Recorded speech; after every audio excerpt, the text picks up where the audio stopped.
In today's class, we shall discuss T.S. Eliot's tradition and individual talent. You all have some knowledge regarding T.S. Eliot. You already studied him as a modern poet, modern critic as well. So, have studied his thoughts on poetry, his impersonality theory of poetry. You have studied it. So it is a kind of relation to that material. So ಅದಕ್ಕೆ ಸ್ವಲ್ಪ relation ಇದರಲ್ಲಿ ಇದೆ ಅಂತ ನಾವು ನೋಡ್ಬೋದು. Because ಇಲ್ಲಿ there is tradition as well as individual talent. So ಇಲ್ಲಿ ಟ್ರೆಡಿಷನ್ನದ ಮಹತ್ವ ಏನು, ಇಂಡಿವಿಜುವಲ್ ಟ್ಯಾಲೆಂಟದ ಮಹತ್ವ ಏನು ಅಂತ. ಒಬ್ಬ ಕವಿ ಇರ್ತಾನೆ, ಕವಿಗೆ ಇಂಡಿವಿಜುವಲ್ ಟ್ಯಾಲೆಂಟ್ ಇರುತ್ತೆ. ಅದೊಂದೇ ಇದ್ದರೆ ಆಗುತ್ತಾ ಕವಿತೆಗಳು ಅಥವಾ ಅದ್ಭುತವಾದ ಕವಿತೆಗಳನ್ನು ಬರೆಯೋದಕ್ಕೆ? ಇಂಡಿವಿಜುವಲ್ ಟ್ಯಾಲೆಂಟ್ ಒಂದೇ ಸಾಕಾ, ಟ್ರೆಡಿಷನ್ ಬೇಕಾ ಅನ್ನೋಂಥ ಪ್ರಶ್ನೆಗಳು ನಮಗೆ ಕಾಡುತ್ತೆ. ಕೆಲವೊಬ್ರು ಏನು ಹೇಳ್ತಾರೆ, ಇಲ್ಲ ಇಂಡಿವಿಜುವಲ್ ಟ್ಯಾಲೆಂಟ್ ಒಂದಿದ್ರೆ ಸಾಕು, ಟ್ರೆಡಿಷನ್ ಇದ್ರೆ ಎಷ್ಟು ಬಿಟ್ಟರೆ ಎಷ್ಟು. ಬಟ್ ಇಲ್ಲಿ ಇಲಿಯಟ್ ಏನು ಹೇಳ್ತಾನಪ್ಪ ಅಂತಂದರೆ, the poet should know the tradition of that language, tradition of that literature, then only he can produce great literature ಅಂತ ಹೇಳ್ತಾನೆ. ಸೊ ಇವತ್ತು ಕುವೆಂಪುರವರು, ಬೇಂದ್ರೆಯವರು ಅದ್ಭುತವಾದ ಸಾಹಿತ್ಯವನ್ನು ಬರೆದಿದ್ದಾರೆ ಅಂದರೆ ಅದಕ್ಕೆ ಕಾರಣ ಏನು, ಅವರ ಹಿಂದೆ ಅದ್ಭುತವಾದ ಕವಿಗಳು ಬಂದು ಹೋಗಿದ್ದರು. ಒಂದು ವೇಳೆ ಅವ್ರಿಗಿಂತ ಹಿಂದೆ ಅದ್ಭುತವಾದ ಕವಿಗಳು ಬಂದು ಹೋಗಿರಲಿಲ್ಲ, ಆ ಒಂದು ಟ್ರೆಡಿಷನ್ ನಮ್ಮಲ್ಲಿ ಇರಲಿಲ್ಲ ಅಂತಂದರೆ ಇಂಥ ಅದ್ಭುತವಾದ ಸಾಹಿತಿಗಳು ನಮ್ಮಲ್ಲಿ ಆಗೋದಕ್ಕೆ ಸಾಧ್ಯ ಇರ್ತಿರಲಿಲ್ಲ ಅನ್ನೋದು T.S. Eliotನ ಒಂದು ಸಿದ್ಧಾಂತದ ವಾದ. T.S. Eliot is one of the most seminal critics. Okay, ಅವರ ಇಂಟ್ರೊಡಕ್ಷನ್ ನಮಗೇನು ಅಷ್ಟು ಬೇಕಾಗಿಲ್ಲ. ಸೊ ಅದರಲ್ಲಿ ಯಾವ ಪುಸ್ತಕದಲ್ಲಿ ಇದ್ರ ಬಗ್ಗೆ ಮಾತಾಡ್ತಾನೆ ಅನ್ನೋದನ್ನು ನಾವು ನೋಡಬೇಕಾಗುತ್ತೆ. ಟ್ರೆಡಿಷನ್ ಆ್ಯಂಡ್ ಇಂಡಿವಿಜುವಲ್ ಟ್ಯಾಲೆಂಟ್ ಅಂತಲೇ ಒಂದು ಎಸ್ಸೆ ಇದೆ ಒಂದು, ಬಹುಶಃ ಅದರ ಒಂದು ಭಾಗವನ್ನು ನಿಮಗೆ ಕೊಟ್ಟಿದ್ದಾರೆ ಅಷ್ಟೇ.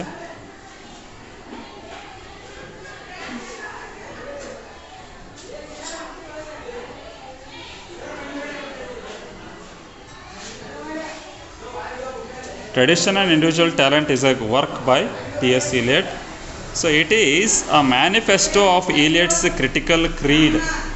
It is a manifestation, ಅಂದರೆ ಅಭಿವ್ಯಕ್ತಿ. It is an expression of T.S. Eliot's critical thoughts. ಅವನ ಕ್ರಿಟಿಕಲ್ ಥಾಟ್, ಅವನ ಕ್ರಿಟಿಕಲ್ ಚಿಂತನೆ ಏನಿತ್ತು ಅದರ ಒಂದು ಎಕ್ಸ್ಪ್ರೆಷನ್ ಇದರಲ್ಲಿ ಕಾಣ್ತೀರಿ. First published in 1922, the work sacred woods and was subsequently included in the selected essays. Sacred woods ಅಂತ ಒಂದು ಕೃತಿ ಬಂತು, ಅದರಲ್ಲಿ ಈ ಒಂದು ಎಸ್ಸೆ ಬಂದಿತ್ತು. ಸ್ಯಾಕ್ರೆಡ್ ವುಡ್ಸಲ್ಲಿ ಭಾಳಷ್ಟು ಎಸ್ಸೆಗಳಿದ್ದಾವೆ, ಅದರಲ್ಲಿ ಇದು ಒಂದು ಎಸ್ಸೆ ರೀ, ಕ್ರಿಟಿಕಲ್ ಎಸ್ಸೆ ಇದು, ಏನೋ ಟ್ರೆಡಿಷನ್ ಆ್ಯಂಡ್ ಇಂಡಿವಿಜುವಲ್ ಟ್ಯಾಲೆಂಟ್ ಅನ್ನೋದು. ಸೆಲೆಕ್ಟೆಡ್ ಎಸ್ಸೇಸ್ ಅಂತ ಇನ್ನೊಂದು ವರ್ಕನ್ನು ಬರೀತಾನೆ, ಅದರಲ್ಲೂ ಕೂಡ ಇದು ಇನ್ಕ್ಲೂಡ್ ಆಗಿದೆ, ಅಂದರೆ ಎರಡು ಕಡೆ ಇದು ಪಬ್ಲಿಷ್ ಆಗಿದೆ. It forms the basis of all his subsequent criticism. So ಇದೇನು ಮಾಡುತ್ತೆ, ಅವನ ಎಲ್ಲ ಮುಂದೆ ಬರುವಂತಹ ವಿಮರ್ಶಾತ್ಮಕ ವಿಚಾರಗಳಿಗೆ ಇದು ಒಂದು ತಳಹದಿ, ಈ ಒಂದು ಎಸ್ಸೆ ಯಾವುದು, ಟ್ರೆಡಿಷನ್ ಆ್ಯಂಡ್ ಇಂಡಿವಿಜುವಲ್ ಟ್ಯಾಲೆಂಟ್ ಅಂತ ನಾವು ಹೇಳಬಹುದು. ಇದು ಒಂದು ತಳಹದಿ, ಬ್ಯಾಕ್ಗ್ರೌಂಡನ್ನು ಕ್ರಿಯೇಟ್ ಮಾಡುತ್ತೆ. ಅವನ ವಿಚಾರ ಇದನ್ನು ತಿಳ್ಕೊಂಬಿಟ್ರಪ್ಪ ಅಂದರೆ ಇಲಿಯಟ್ನ ಅರ್ಥ ಮಾಡ್ಕೊಳ್ಳೋಕ್ಕೆ ನಿಮಗೆ ಈಸಿ ಆಗುತ್ತೆ ಅನ್ನುವಂಥದ್ದು. Tradition and individual talent 1919 is one of the popular essays in literary criticism. It is manifesto of Eliot's critical creed. It is written in 3 parts. In the first part, the conception of tradition is given. The second part deals with Eliot's theory of the impersonality of poetry. Third part summarizes Eliot's views given in the earlier 2 parts. ಬಹಳ simple ಇದೆ, 3 ಪಾರ್ಟ್ಗಳಿದಾವೆ. First ಪಾರ್ಟಲ್ಲಿ ಏನು ಕಾಣ್ತೀವಿ, conception of tradition. Second part impersonality theory. Third part conclusion, summary of these 2 ideas. Tradition and its significance. So tradition ಬಗ್ಗೆ ನಾವು ಮಾತಾಡೋದಾದರೆ ಅದನ್ನು ನಾವಿಲ್ಲಿ ಟ್ರೆಡಿಷನ್ ಬಗ್ಗೆನೇ ಬಹಳಷ್ಟು ಹೇಳ್ತಾನೆ ಅವನು. ಆಮೇಲೆ ಇಂಪರ್ಸನಾಲಿಟಿ ಥಿಯರಿ ಬಗ್ಗೆ ಮಾತಾಡ್ತಾನೆ, ಕೊನೆಗೆ ಸಮರೈಸೇಷನ್ ಕೂಡ ನಾವು ಕಾಣ್ತೀವಿ. ಸೊ ಇಲ್ಲಿ ಏನಾಗುತ್ತೆ, ಟ್ರೆಡಿಷನ್ ಆ್ಯಂಡ್ ಇಟ್ಸ್ ಸಿಗ್ನಿಫಿಕೆನ್ಸ್, ಅದರ ಒಂದು ಮಹತ್ವ ಏನು, ವಾಟ್ ಈಸ್ ಸಿಗ್ನಿಫಿಕೆನ್ಸ್. ಸಿಗ್ನಿಫಿಕೆನ್ಸ್ ಅಂದರೆ the importance, what is the importance of tradition ಅನ್ನೋದನ್ನು ನಾವಿಲ್ಲಿ ನೋಡಬೇಕಾಗತ್ತೆ. Eliot begins the essay by pointing.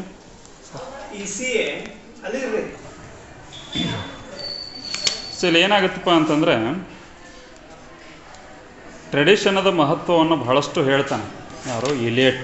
Tradition ಬಹಳ ಮಹತ್ವದ ಸಂಗತಿ, ಟ್ರೆಡಿಷನ್ ಇಲ್ಲಾರ್ದೆ ಕವಿ ಬೆಳೆಯೋದಕ್ಕೆ ಸಾಧ್ಯ ಇಲ್ಲ ಅಂತೆಲ್ಲ ಹೇಳ್ತಾನೆ.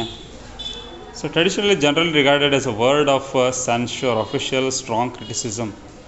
ಸೊ ಟ್ರೆಡಿಷನ್ ಅನ್ನೋದನ್ನು ಯೂಶ್ವಲಿ ಏನು ಮಾಡ್ತಾರೆ, ಕೆಲವೊಬ್ಬರು ಇಷ್ಟಪಡೋದಿಲ್ಲ, ಸಂಪ್ರದಾಯ ಯಾಕೆ ಬೇಕು ಅಂತೆಲ್ಲ ಮಾತಾಡ್ತಾರೆ. So as a word of censure ಒಂದು ರೀತಿ ಅದನ್ನು ಇದನ್ನು ಮಾಡೋದು ಅಫಿಷಿಯಲಿ ಸ್ಟ್ರಾಂಗ್ ಕ್ರಿಟಿಸಿಸಮ್ ಅಂತ ಕೊಟ್ಟನವನು. ಅದಕ್ಕೆ ಬಹಳಷ್ಟು ಕ್ರಿಟಿಸಿಸಮ್ ಎದುರಾಗುತ್ತೆ ಅಂತ ಹೇಳ್ತಾರೆ. It is a word disagreeable to English ears. ಭಾಳಷ್ಟು ಇಂಗ್ಲೀಷ್ ಕಿವಿಗಳಿಗೆ ಅದು ಇಷ್ಟ ಆಗೋದಿಲ್ಲ ಆ ಪದ ಟ್ರೆಡಿಷನ್ ಅಂತಂದರೆ. ಯಾಕಂದರೆ ಅಲ್ಲಿ 2 ಥರದ ಪಕ್ಷಗಳಿದಾವೆ ರೀ ಇಂಗ್ಲೆಂಡಲ್ಲಿ. ಒಂದು ಟ್ರೆಡಿಷ್ನಲ್ ಕನ್ಸರ್ವೇಟಿವ್ ಪಾರ್ಟಿ ಅಂತ ಒಂದಿದೆ, ಇನ್ನೊಂದು ಲೇಬರ್ ಪಾರ್ಟಿ ಅಂತ ಇದೆ. ಸೊ ಲೇಬರ್ ಪಾರ್ಟಿಯವರಿಗೆ ಇದು ಇಷ್ಟ ಆಗಲ್ಲ. ಕನ್ಸರ್ವೇಟಿವ್ ಪಾರ್ಟಿಯವರು ಒಂದು ಲೆಕ್ಕಕ್ಕೆ ಒಪ್ಕೊಳ್ಬೋದು ಏನೋ.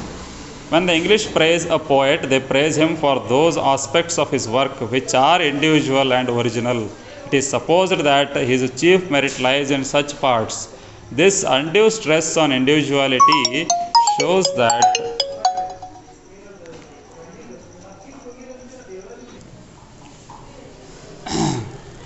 which are individual and original. It is supposed that his chief merit lies in such parts. This undue stress on individuality shows that English have an uncritical turn of mind. They praise the poet for the wrong thing. If they examine the matter critically with an unprejudiced mind, they will realize that the best and the most individual part of a poet's work is that which shows the maximum influence of the writers of the past. To quote his own words, whereas if we approach a poet without his prejudice, we shall often find that not only the best but the most individual part of his work may be those in which the dead poets, his ancestors, assert their immortality most vigorously. So ಇಲ್ಲಿ ಹೇಳ್ತಾ ಇರೋದು ಒಂದು ಮಾತಷ್ಟೇ, ನಮ್ಮ ಜನ ಅಂದರೆ ಇಂಗ್ಲೆಂಡದ ಜನ ಏನು ಮಾಡ್ತಾ ಇದ್ದಾರೆ, ಪೋಯೆಟ್ಗಷ್ಟೇ ಇಂಪಾರ್ಟೆನ್ಸ್ ಕೊಡ್ತಾ ಇದ್ದಾರೆ. ಅವೇನು ಬರ್ತಾನೆ ಅದಕ್ಕಷ್ಟೇ ಇಂಪಾರ್ಟೆನ್ಸ್ ಕೊಡ್ತಾ ಇದ್ದಾರೆ. ಬಟ್ ಅವನು ಹಿಂದಿದ್ದಂಥ ಟ್ರೆಡಿಷನನ್ನು ಅವರು ನೋಡ್ತಾ ಇಲ್ಲ. ಬಟ್ ಆ್ಯಕ್ಚುಲಿ ಏನಪ್ಪ ಅಂತಂದರೆ, ಒಬ್ಬ ವ್ಯಕ್ತಿ ಒಂದು ಸಾಹಿತ್ಯ ಕೃತಿಯನ್ನು ಬರೆದಿದ್ದಾನೆ ಅಂತಂದರೆ ಅದು actually it is the result of the tradition in which he is brought up.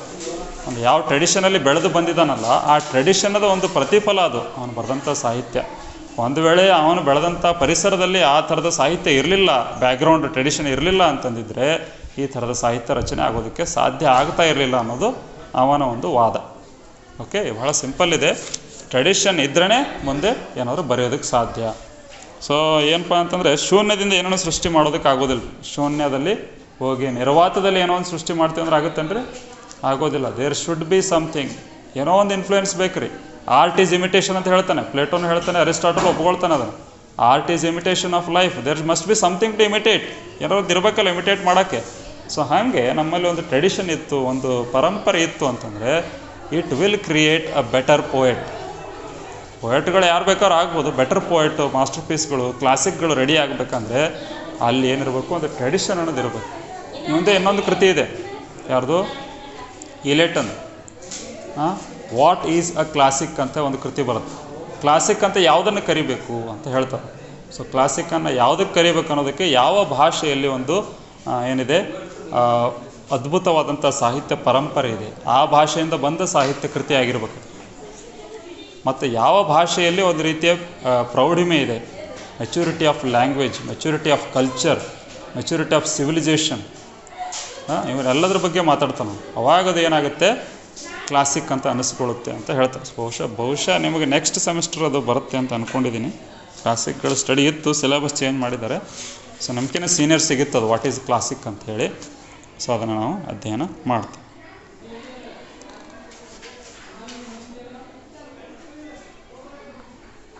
So tradition ಅನ್ನೋದು ಏನಪ್ಪ ಅಂತಂದರೆ it can only be obtained by hard labour. ಅದಕ್ಕೆ ಬಹಳ ಕಷ್ಟಪಟ್ಟು ನಾವು ತಿಳ್ಕೊಬೇಕ್ರಿ. ಟ್ರೆಡಿಷನ್ ಅನ್ನೋದು ಹೆರಿಡೇಟ್ರಿ ಆಗಿ ಬರೋದಿಲ್ಲ ರೀ, ಅದು ವಂಶವಾಹಿನಿಯಾಗಿ ವಂಶ ಪಾರಂಪರ್ಯವಾಗಿ ಬಂದು ಬಿಡೋದಿಲ್ಲ ರೀ ಟ್ರೆಡಿಷನ್ ಅನ್ನೋದು. ಅದನ್ನು ನಾವು ಕಷ್ಟಪಟ್ಟು ಗಳಿಸ್ಕೋಬೇಕು ಅಂತ ಹೇಳ್ತೀನಿ. It should be earned by hard labour. ಕಷ್ಟಪಡ್ಬೇಕ್ರಿ ಆ ಟ್ರೆಡಿಷನ್ ತಿಳ್ಕೊಬೇಕಪ್ಪ ಅಂದ್ರೆ. ನಾವು ಬರೀ ಪಂಪ ರನ್ನ ಜನ್ನ ಇದ್ರ ಅಂತ ಅಲ್ಲ ಹೇಳಿದ್ರೆ ಆಗಂಗಿಲ್ಲ ರೀ. ಅವನು ಓದ್ಬೇಕು, ಅವ್ರನ್ನ ಓದಿ ಅರ್ಥ ಮಾಡ್ಕೋಬೇಕು. ಅಂದ್ರೆ ಮಾತ್ರ ಏನಾಗುತ್ತೆ, ಆ ಥರದ ಸಾಹಿತ್ಯ ಕೃತಿಯನ್ನು ನಮಗೂ ರಚನೆ ಮಾಡೋಕ್ಕಾಗುತ್ತೆ. ನಮ್ಮ ಕನ್ನಡ ಭಾಷೆ ಭಾಳ ಶ್ರೀಮಂತ ಐತ್ರಿ, 8 ಜ್ಞಾನಪೀಠ ಪ್ರಶಸ್ತಿ ಬಂದವು, ಹಂಗೈತೆ ಹಿಂಗೈತೆ ಅಂತೆಲ್ಲ ಹೇಳ್ತೀವಿ. ಆದರೆ ಯಾರು ಎಷ್ಟು ಕೃತಿಗಳನ್ನು ಓದಿದ್ದೀರಿ? ಹೌದಾ? ಸೊ ಎಲ್ಲ ಪ್ರಮುಖ ಕೃತಿಗಳನ್ನು ಓದಿದಾಗ ನಿಮಗೊಂದು ಕೃತಿಯನ್ನು ರಚನೆ ಮಾಡುವಂಥ ಒಂದು ಶಕ್ತಿ ಬರುತ್ತೆ. So this labour is the labour of knowing the past writers. It is the critical labour of sifting the good from the bad and of the knowing what is good and useful. Tradition can be obtained only by those who have the historical sense. The historical sense involves a perception not only of the pastness of the past but also of its presence.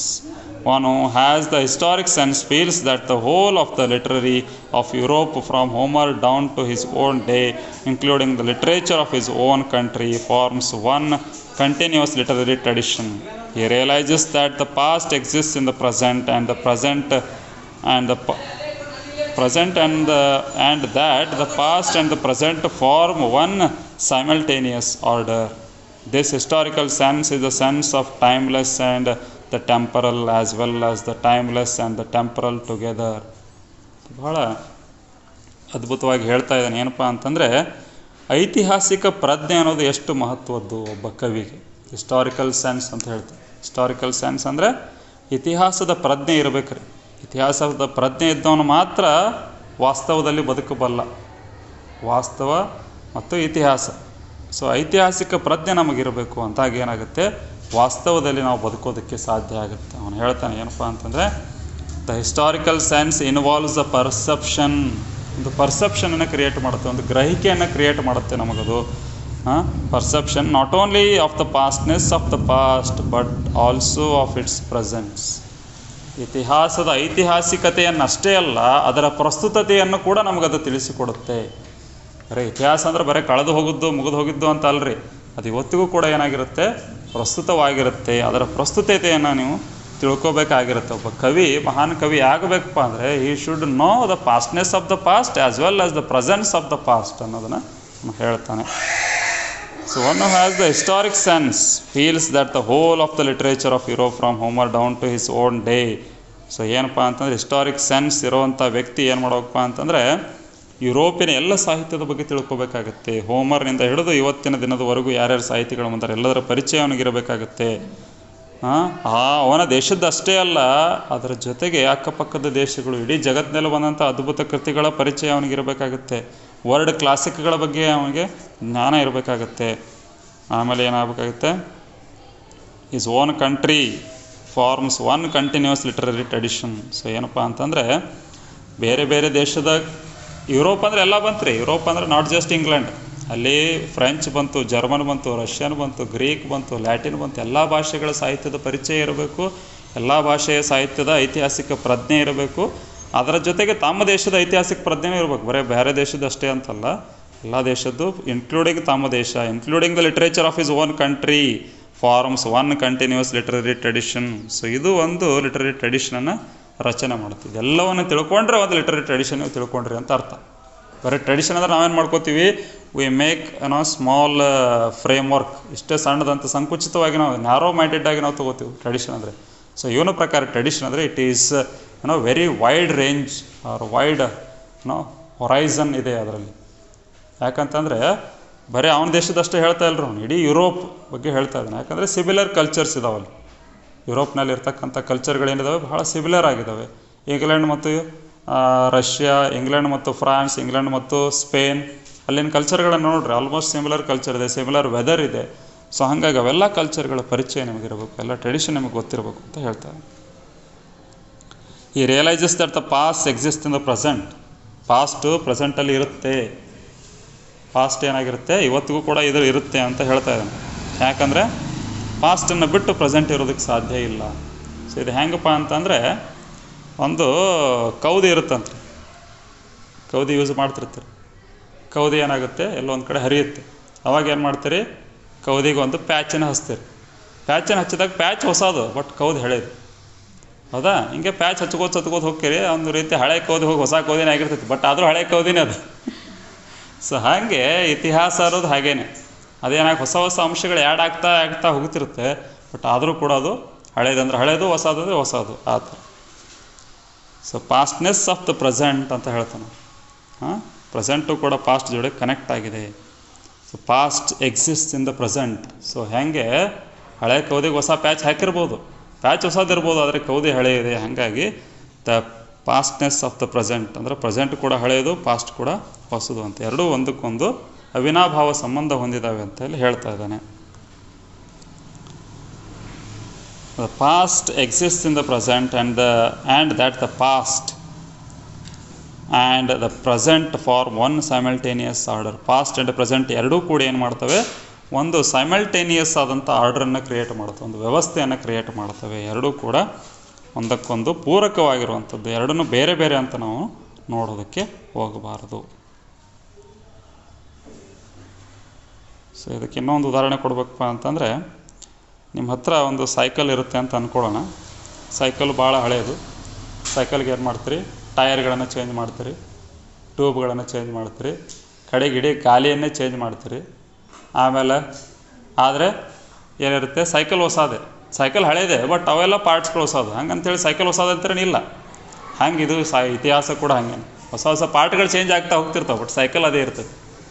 ಒಂದೊಂದು ಸಲ ಏನಾಗಿಬಿಟ್ಟಿರ್ತಪ್ಪ ಅಂದರೆ ಎಲ್ಲ ಹಳೆ part ಹೊಸ party ಬಂದಿರ್ತಾವೆ, ಆದರೂ ಕೂಡ ಹೊಸ cycle ಆಡಿಸ್ಕೊಳಂಗಿಲ್ಲ. ಯಾಕಂದರೆ ಒಂದೊಂದು ಪಾರ್ಟ್ ಒಮ್ಮೊಮ್ಮೆ ಚೇಂಜ್ ಮಾಡಿರ್ತೀರಿ. ಟಯರು ಟ್ಯೂಬ್ ಒಂದು ಸಲ ಚೇಂಜ್ ಮಾಡಿರ್ತೀರಿ, ಗಾಲಿ ಒಂದು ಸಲ ಚೇಂಜ್ ಮಾಡಿರ್ತೀರಿ, ಮಡ್ಗಾರ್ಡ್ ಒಂದು ಸಲ ಚೇಂಜ್ ಮಾಡಿರ್ತೀರಿ, ಚೈನ್ ಒಂದು ಸಲ ಚೇಂಜ್ ಮಾಡಿರ್ತೀರಿ, ಅದು ಏನು ಪೆಡಲ್ ಒಂದು ಸಲ ಚೇಂಜ್ ಮಾಡಿರ್ತೀರಿ, ಹ್ಯಾಂಡಲ್ ಒಂದು ಸಲ ಚೇಂಜ್ ಮಾಡ್ತೀರಿ, ಇಡೀ ಚೇಂಜ್ ಆಗಿಬಿಟ್ಟಿರ್ತೈತೆ. ಆದರೂ ಕೂಡ ಏನಾಗಿರುತ್ತೆ, ಅದು ಹಳೆ ಸೈಕಲ್ ಅಳಿಸ್ಕೊಳುತ್ತೆ ಹೊರತು ಹೊಸ ಸೈಕಲ್ ಅನಿಸ್ಕೊಳ್ಳಲ್ಲ. ಸೊ ಹಾಗಿದು ನಮ್ಮ ಟ್ರೆಡಿಷನ್ ಕೂಡ ಹಾಗೇನೆ, ಸಾಹಿತ್ಯದ ಒಂದು ಐತಿಹಾಸಿಕ ಪ್ರಜ್ಞೆ ಕೂಡ ಹಾಗೇನೆ ಅಂತ ಹೇಳ್ತಾರೆ. ಸೊ ಮನುಷ್ಯನ್ನೇ ತಗೊಳ್ರಿ, ಮನುಷ್ಯ ಹುಟ್ಟಿದಾಗ ಎಷ್ಟಿದ್ದಾರೆ, ಸಣ್ಣ ಮಗು ಇರುತ್ತೆ. ಅದೇ ನಾವು ಈಗ, ಹೌದಿಲ್ರಿ? ಅದು ಎಲ್ಲೈತಪ್ಪ ಅಂದ್ರೆ ಇಲ್ಲ, ಅದು ನಮ್ಮೊಳಗೆ ಇದೆ. ಆ ಮಗುನೂ ನಾವೇ, ಈಗಿರೋರು ನಾವೇ. ಸೊ ಹಾಗೆ ಪಾಸ್ಟ್ನಲ್ಲೇ ನಾವು ಪ್ರೆಸೆಂಟ್ ಆಗಿರ್ತೀವಿ ಅನ್ನುವಂಥದ್ದು.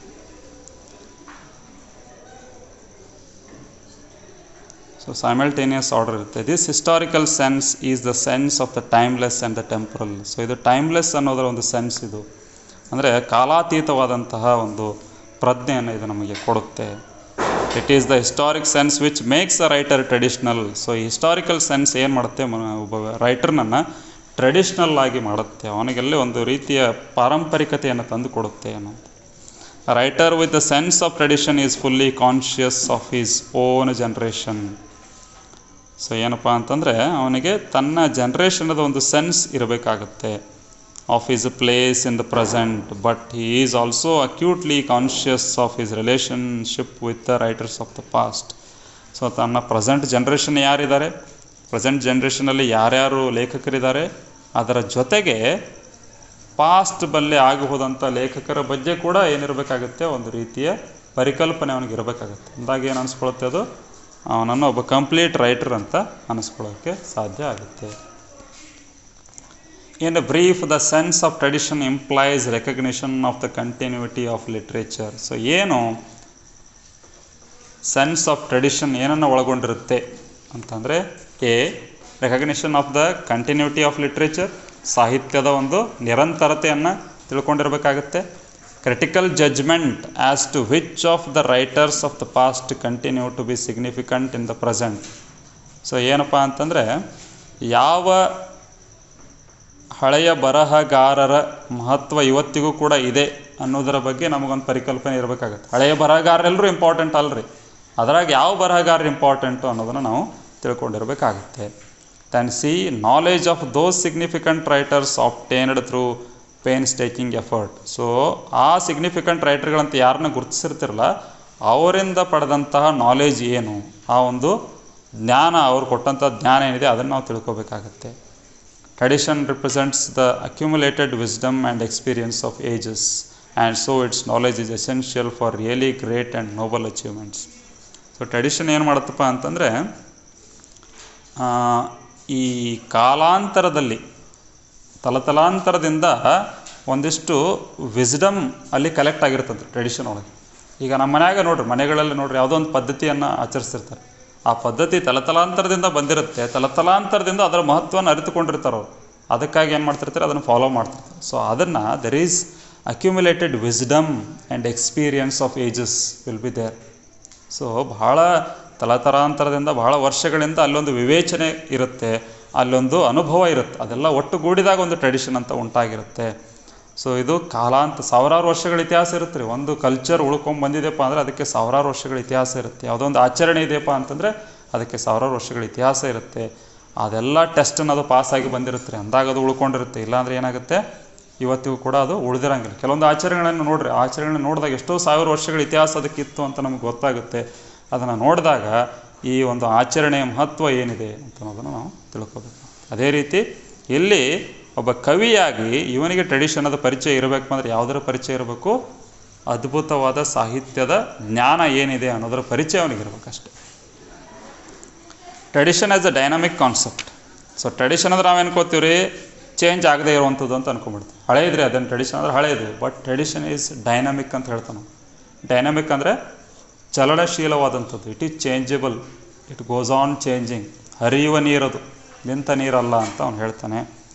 Emphasising further the value of tradition, Eliot points out that no writer has is value and significance in isolation. So ಯಾವುದೋ ಒಬ್ಬ ವ್ಯಕ್ತಿಯನ್ನು ತೊಗೊಂಡು ನಾವು ಭಾಳ ಸ್ಟ್ರಾಂಗ್, ಭಾಳ ಗ್ರೇಟ್ ಅಂತ ಹೇಳೋದು ತಪ್ಪು ಅಂತ ಹೇಳ್ತಾನೆ. ಕುವೆಂಪು ಭಾಳ ಮಹಾನ್ ದೊಡ್ಡ ಸಾಹಿತಿ ಅಂತ ಹೇಳಿದ್ರೆ ಅದು ತಪ್ಪು. ಯಾಕಪ್ಪ ಅಂತಂದರೆ ಅವನೊಬ್ಬನನ್ನೇ ನೋಡಿದಾಗ ಅವನು ಗ್ರೇಟ್ ಅನಿಸ್ಕೊಳ್ಳೋದಿಲ್ಲ. ಯಾಕಂದರೆ ಅವನ ಹಿಂದೆ ಒಂದು ಟ್ರೆಡಿಷನ್ ಇತ್ತು, ಅಂದಲೇ ಅವನು ಗ್ರೇಟ್ ಆದ ಅನ್ನೋದು ಈಲೆಟ್ನ ವಾದ.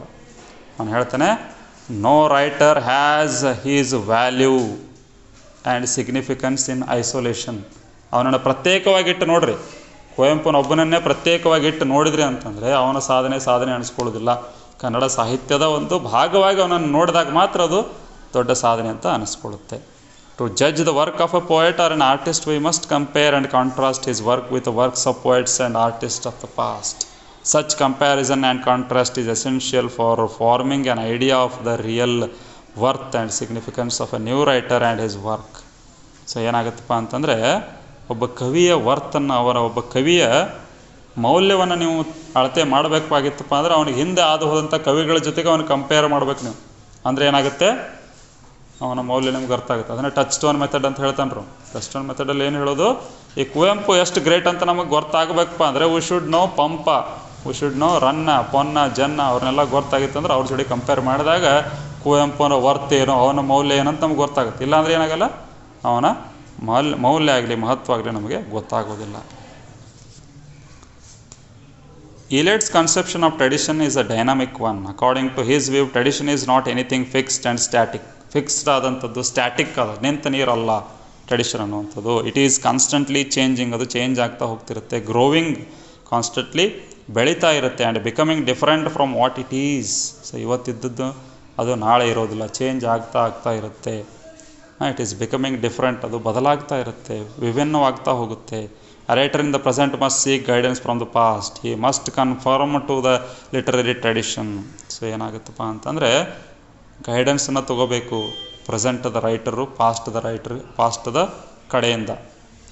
ಅಂದರೆ ಯಾವುದೋ ಒಂದು ಕೃತಿಯನ್ನು ನೀವು ಬರೆಯೋದು ಹೆಂಗೆ ಅಂತ ನಿಮ್ಗೆ ಕನ್ಫ್ಯೂಷನ್ ಇತ್ತಂದರೆ ಯಾವುದಾದ್ರು ಒಂದಿಷ್ಟು ಹಳೆಯ ಕೃತಿಗಳನ್ನು ಓದಬೇಕು. ಅವಾಗ ನಿಮಗೆ ಏನಾಗುತ್ತೆ, ಒಂದು ದಾರಿ ಸಿಗುತ್ತೆ ನಿಮಗೆ. ಆಮೇಲೆ ಇನ್ನೊಂದು ಏನು ಹೇಳ್ತಾನೆ ಅವನು, conform to the literary tradition. So ಆ ಟ್ರೆಡಿಷನನ್ನು ಬಿಟ್ಟು ನಾವು ಬರೀಬಾರ್ದು, ಆ ಟ್ರೆಡಿಷನನ್ನು ಇಟ್ಕೊಂಡು ಅದಕ್ಕೆ ಒಜ್ಜಿಕೊಂಡು. ಕನ್ಫಾರ್ಮಿಂಗ್ ಅಂದರೆ ಏನು ರೀ, ಅದನ್ನು ಫಾಲೋ ಮಾಡಿ ಅಂತ. Must follow the literary tradition. But just as the past directs and guides the present, so the present alters and modifies the past.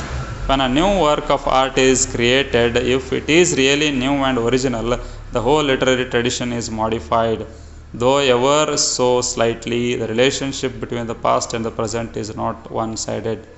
So ಅದು ಒನ್-ಸೈಡೆಡ್ ಆದಂತಹ ರಿಲೇಷನ್ ಅಲ್ಲ. It is a reciprocal relationship. Reciprocal ಅಂದ್ರೆ ಏನು ರೀ, ಪರಸ್ಪರ ವಿನಿಮಯವಾಗುವಂಥದ್ದು ಅಂತ, ಪರಸ್ಪರ ತೆಗೆದುಕೊಳ್ಳುವಂಥ ಒಂದು ರಿಲೇಷನ್ ಇರುತ್ತೆ ಪಾಸ್ಟ್ ಆ್ಯಂಡ್ ಪ್ರೆಸೆಂಟ್ ನಡುವಿನ ಒಂದು ರಿಲೇಷನ್ ಅಂತ ಹೇಳ್ತಾನೆ. The past directs the present and it is it self modified and altered by the present. So past ಏನು ಮಾಡುತ್ತೆ, ಪ್ರೆಸೆಂಟನ್ನು ಡೈರೆಕ್ಟ್ ಮಾಡುತ್ತೆ, ಅದಕ್ಕೆ ನಿರ್ದೇಶನವನ್ನು ಕೊಡುತ್ತೆ. And is it self modified and altered by the present. So past ಏನಾಗುತ್ತೆ, ಪ್ರೆಸೆಂಟಿಂದ modify ಆಗ್ತಾ ಹೋಗುತ್ತೆ, modify ಆಗ್ತಾ ಹೋಗುತ್ತೆ, ಚೇಂಜ್ ಆಗ್ತಾ ಹೋಗುತ್ತೆ. ಯಾಕಪ್ಪ ಅಂದರೆ ಇವತ್ತಿನ ಒಂದು ನಾವೇನು ಪ್ರೆಸೆಂಟ್ ಅಂದ್ಕೊಳ್ತೀವಿ, ಅದು ನಾಳೆ ಹೋದಾಗ ಏನಾಗುತ್ತೆ, ಅದು ಪಾಸ್ಟ್ ಅನ್ನಿಸ್ಕೊಳ್ಳುತ್ತೆ. ಸೊ ಹಾಗೆ ಪ್ರೆಸೆಂಟ್ ಏನು ಮಾಡ್ತಾ ಹೋಗುತ್ತೆ, ಪಾಸ್ಟ್ಗೆ ಆ್ಯಡ್ ಮಾಡ್ತಾ ಹೋಗುತ್ತೆ. ಪಾಸ್ಟ್ ಏನು ಮಾಡ್ತಾ ಹೋಗುತ್ತೆ, ಪ್ರೆಸೆಂಟಿಗೆ ಕೊಡುಗೆಯನ್ನು ಕೊಟ್ಟಿರುತ್ತೆ ಆಲ್ರೆಡಿ. ಸೊ ಇದು there is a reciprocal relationship between past and present ಅಂತೇಳಿ ಹೇಳ್ತಾರೆ.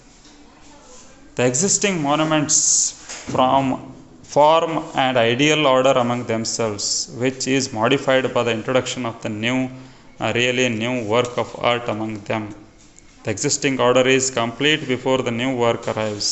For order to persist after the supervention of novelty. The whole existing order must be, if ever so slightly, altered. Every great poet like Virgil, Dante, or Shakespeare adds something to the literary tradition out of which the future poetry will be written. Great writers ಟ್ರೆಡಿಷನಿಂದ ಸಹಾಯವನ್ನು ಪಡೆದುಕೊಳ್ತಾರೆ ಮತ್ತು ಅದೇ ಟ್ರೆಡಿಷನನ್ನು enrich ಮಾಡೋದಕ್ಕೆ ಸಹಾಯ ಮಾಡ್ತಾರೆ. ಈಗ ಕುವೆಂಪುರವ್ರ ಉದಾಹರಣೆ ನಾನು ತೊಗೊಂಡೆ, ಅಥವಾ ಶೇಕ್ಸ್ಪಿಯರ್ ತೊಗೊರಿ, ಮಿಲ್ಟನ್ ತೊಗೊರಿ, ಅಥವಾ ವರ್ಡ್ಸ್ವರ್ತನ ತೊಗೊಳ್ರಿ. ಅಲ್ಲಿ ಏನಾಗುತ್ತಪ್ಪ ಅಂತಂದ್ರೆ ಅವರು ಟ್ರೆಡಿಷನಿಂದ ಉಪಯೋಗವನ್ನು ಪಡ್ಕೊಂಡ್ರು, ಅದೇ ಟ್ರೆಡಿಷನ್ನ ಎನ್ರಿಚ್ ಮಾಡಿದರು, ವಾಪಸ್ ಕೊಡೋದು ತೊಗೊಳ್ಳೋದು, ರೆಸಿಪ್ರೋಕಲ್ ರಿಲೇಷನ್. ಹೌದಾ? ಟ್ರೆಡಿಷನಿಂದ ಪಡೆದುಕೊಂಡ್ರು ಮತ್ತು ಅದೇ ಟ್ರೆಡಿಷನನ್ನು ಎನ್ರಿಚ್ ಮಾಡಿದ್ರು. ಅದು ಏನಪ್ಪ ಅಂದರೆ ಕೊಡು ತೆಗೆದುಕೊಳ್ಳುವಂಥ ಪ್ರಕ್ರಿಯೆ ನಡೆಯುತ್ತೆ. So it is not one sided ಅಂತ ಹೇಳ್ತಾನೆ. ಟ್ರೆಡಿಷನಿಂದ ಬರೀ ನೀವು ತೊಗೋಬೇಕಂತ ಅಷ್ಟೇ ಏನಿಲ್ಲ, ನೀವು ಮುಂದೆ ಬರುವಂತಹ ಜನ್ರೇಷನಿಗೆ ಕೊಡುಗೆಯನ್ನು ಕೂಡ ಕೊಡಬಹುದು ಅಂತ ಹೇಳ್ತಾನೆ. ಮತ್ತು ಫಂಕ್ಷನ್ ಆಫ್ ಟ್ರೆಡಿಷನ್ ಅಂತ ಇದೆ. ಏನು ಫಂಕ್ಷನ್ ಅಂತಂದರೆ,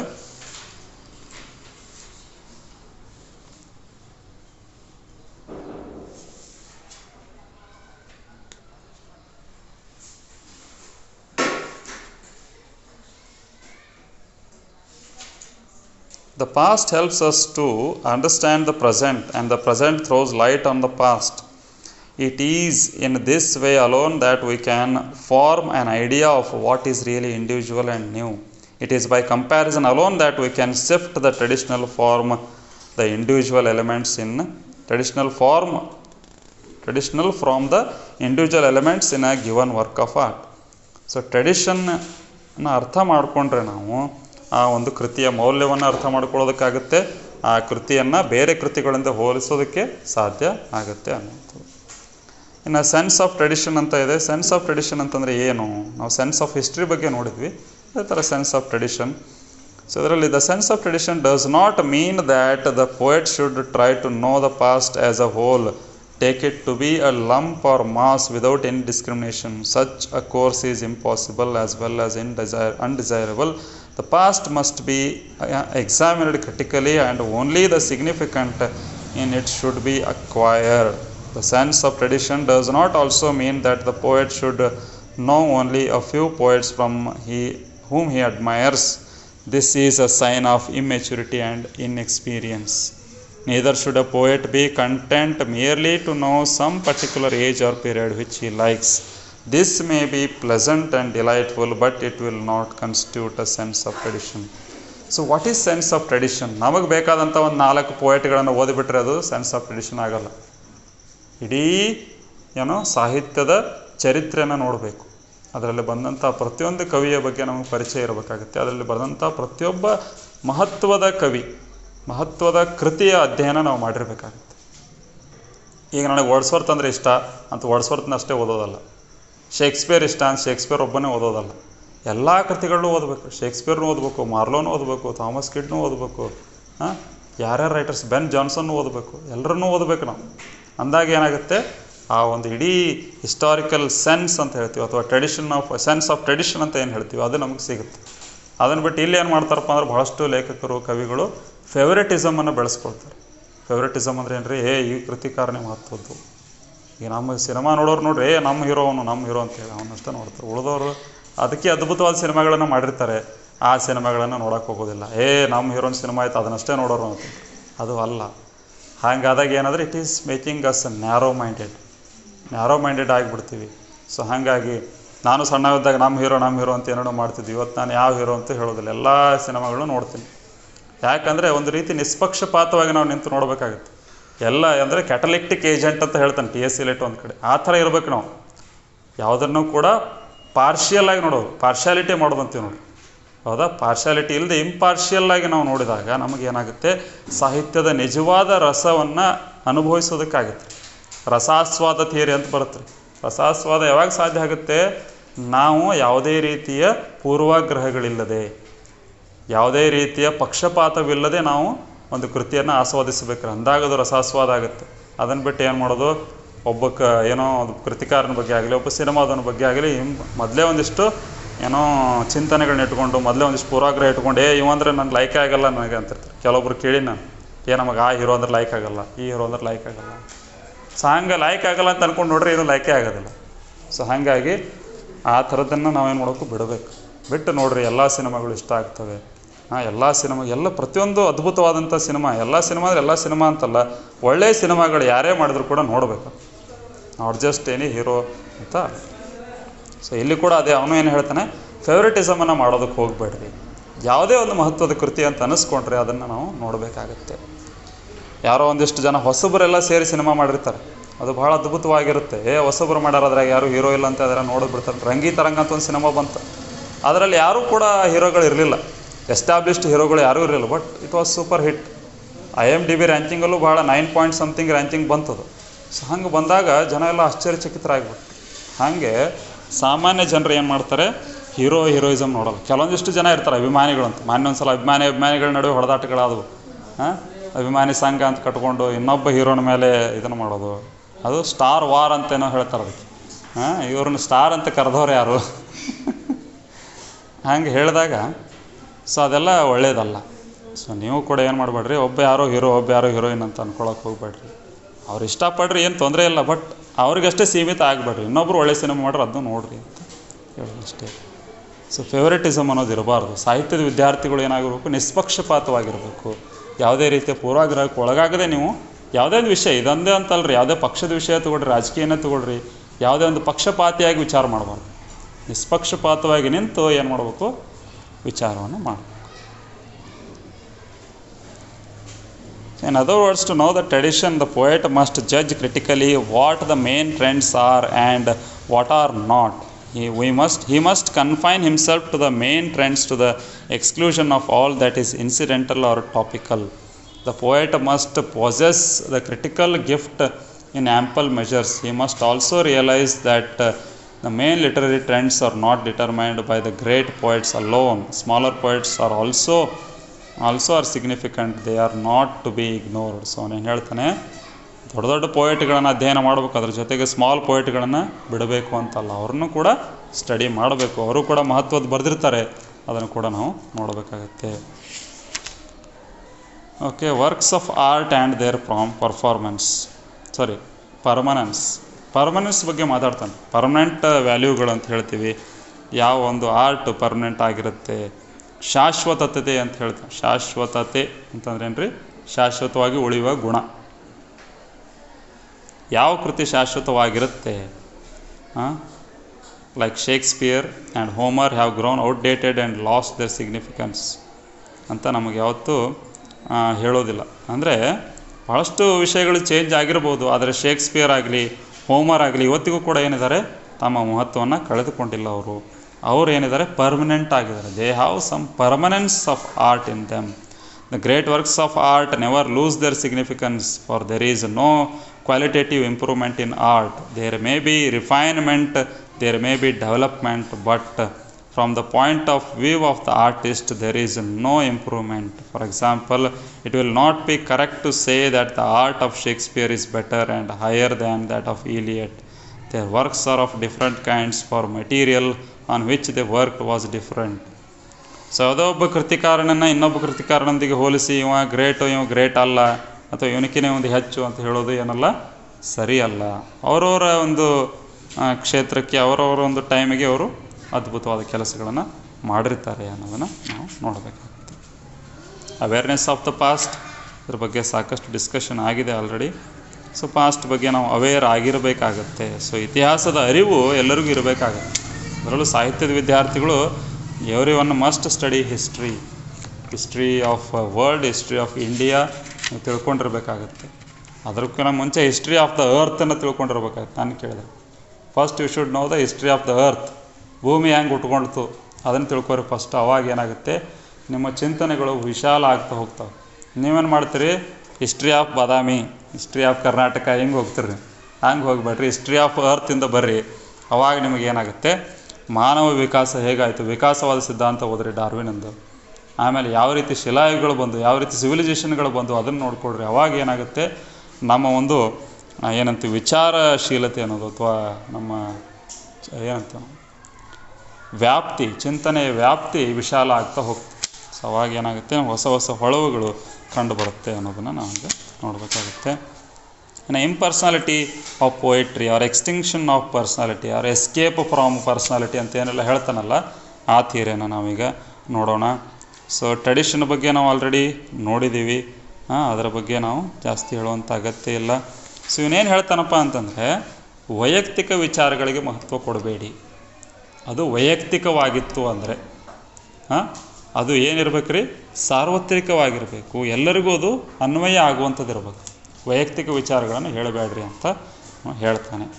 the artist must continually surrender himself to something which is more valuable than himself, that is the literary tradition. The poet must allow his poetic sensibility to be shaped and modified by the past.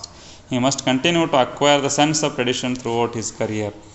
ಅವನು ತನ್ನ ವೈಯಕ್ತಿಕ ವಿಚಾರಗಳನ್ನು ಬದಿಗಿಟ್ಟು tradition ಏನಿದೆ, literary tradition ಏನಿದೆ ಅದನ್ನು ಅರ್ಥ ಮಾಡಿಕೊಂಡು ಅದರ ಪ್ರಕಾರ ಅವನು ಬರಿಬೇಕಾಗತ್ತೆ. Is emotions and passions must be depersonalised. ಅವನ ಎಮೋಷನ್ಸ್ ಏನೇ ಇರ್ಬೋದು, ಅವನ ಪ್ಯಾಷನ್ಗಳು ಏನೇ ಇರ್ಬೋದು, ಅವುಗಳನ್ನು ಡಿಪರ್ಸನಲೈಸ್ ಮಾಡ್ಬೇಕ್ರಿ. ನನಗೆ ಇದ್ರ ಬಗ್ಗೆ ಪ್ಯಾಷನ್ ಜಾಸ್ತಿ ಇದೆ, ಇದ್ರ ಬಗ್ಗೆ ಜಾಸ್ತಿ ಎಮೋಷನ್ಸ್ ಇದೆ ಅಂತ ಅದರ ಬಗ್ಗೆ ಬರೆಯೋದಲ್ಲ. ಅವುಗಳನ್ನು ಸೈಡ್ ಇಡಬೇಕು, ಅವುಗಳನ್ನು ದೂರ ಇಟ್ಟು ಒಂದು ರೀತಿ objective treatment of nature, objective treatment of ಲೈಫಲ್ಲಿ ನಡಿಬೇಕು ಅಂತ ಅವನು ಹೇಳ್ತಾನೆ.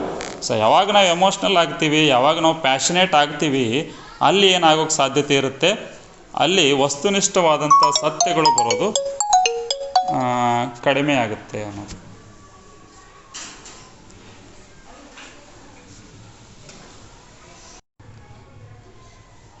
ಓಕೆ, ಸೊ ಏನು ಹೇಳ್ತಾ ಇದ್ದೀನಿ ನಾನು, ಆಬ್ಜೆಕ್ಟಿವ್ ಟ್ರೀಟ್ಮೆಂಟ್ ಆಫ್ ಟ್ರೂತ್ ಅಲ್ಲಿ ಆಗಬೇಕು ಅಂತ ಹೇಳ್ತಾರೆ. So the personality of the artist is not important, the important thing is his sense of tradition. So ನಮ್ಮ ವೈಯಕ್ತಿಕ ವಿಚಾರಗಳು ಏನೇ ಇರ್ಬೋದು, ನಮ್ಮ ವೈಯಕ್ತಿಕ ಎಮೋಷನ್ಸ್ ಆಗಿರ್ಬೋದು, ಪ್ಯಾಷನ್ಸ್ ಆಗಿರ್ಬೋದು, ಏನೇ ಇರ್ಬೋದು, ಅವುಗಳು ಇಂಪಾರ್ಟೆಂಟ್ ಅಲ್ಲ. ಟ್ರೆಡಿಷನ್ ಅದ knowledge important, sense of tradition important ಅಂತ ಅವನು ಹೇಳ್ತಾನೆ. A good poem is a living whole of all the poetry that has ever been written. So ಇವತ್ತು ನೀವು ಒಂದು ಪೋಯಮನ್ನು ಬರೆದಿದ್ದೀರಿ, ಆ ಪೋಯಮ್ ಇವತ್ತು ಜೀವಂತವಾಗಿದೆ ಅಥವಾ ಆ ಪೋಯಮು ಬಹಳ ಒಳ್ಳೆಯದಂತ ಅನಿಸ್ಕೊಳ್ತಾ ಇದೆ ಅಂತಂದರೆ ಅದು it is the result of the past tradition. ಅದು ಇಡೀ ಸಾಹಿತ್ಯದ ಒಂದು ಭಾಗ, ಹೌದಾ? ಇಡೀ ಸಾಹಿತ್ಯ ಟ್ರೆಡಿಷನ್ ಇರದೇ ಹೋಗಿದ್ರೆ ಆ ಸಾಹಿತ್ಯ ಕೃತಿ, ಆ ಒಂದು ಪೋಯಮ್ ಕ್ರಿಯೇಟ್ ಆಗ್ತಿರಲಿಲ್ಲ ಅನ್ನೋದು ಅವನ ವಾದ.